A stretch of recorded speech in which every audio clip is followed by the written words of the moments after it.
Hello， 大家好，我今日介紹嘅係 KKday 嘅北九州一日遊。呢個團呢有兩個重點，就係去睇紫藤花啦，同埋去 Outlet 嘅。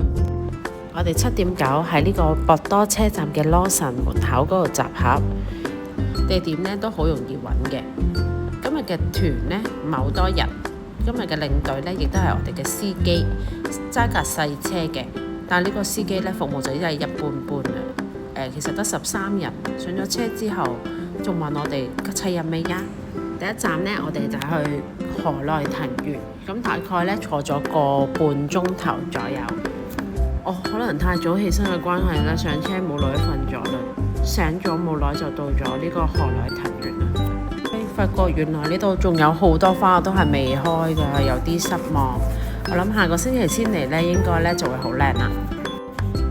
呢度嘅紫藤呢有好多唔同嘅種類嘅，亦都有好多唔同種類嘅花，所以雖然紫藤未開晒，我哋都可以欣賞下其他嘅花。唔知係咪因為呢度啲花太香嘅關係，呢度呢有勁多嘅蜜蜂，隻隻都好肥大。佢飛到去我哋耳邊嘅時候呢，好大聲，講真都真係有啲驚。行下，行到去一個高嘅地方，咁樣望返落去，紫藤呢喺我哋下邊都真係幾靚嘅。喺呢度大約停留咗1個鐘，我哋就上車去下一個景點啦。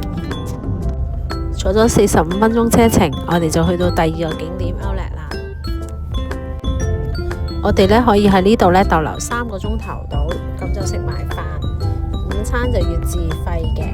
咁我哋一落車就去咗 food court 嗰度，諗住快食完就去 shopping 啊嘛。我覺得呢個 food court 選擇就唔係太多，最後揀咗個烏冬食，不過真係唔係幾好食，我就唔推薦大家啦。但係原來呢 food court 都可以有驚喜㗎。我哋嗌咗呢個牛扒呢，幾好味㗎，你哋大家都可以試下。食飽飽，我哋就去行街啦。今日天氣唔錯，就算買唔到嘢，行下都覺得好舒服。覺得今次嚟呢個 Outlet 嘅折扣都唔算多，所以呢，我哋收穫都唔算好豐富。行咗一陣呢，好快就夠鐘啦。臨走之前呢，我哋就買返杯嘢飲。呢一杯嘢飲呢，係每次我哋嚟 Outlet 呢都一定會買嘅。坐咗好似唔係好耐呢，我哋就到下一個景點門司港。呢個站呢，就俾我哋喺度逗留1小時，不過呢個地方呢，就唔係好大嘅。影下相，行下啲小店，我哋就返博多啦。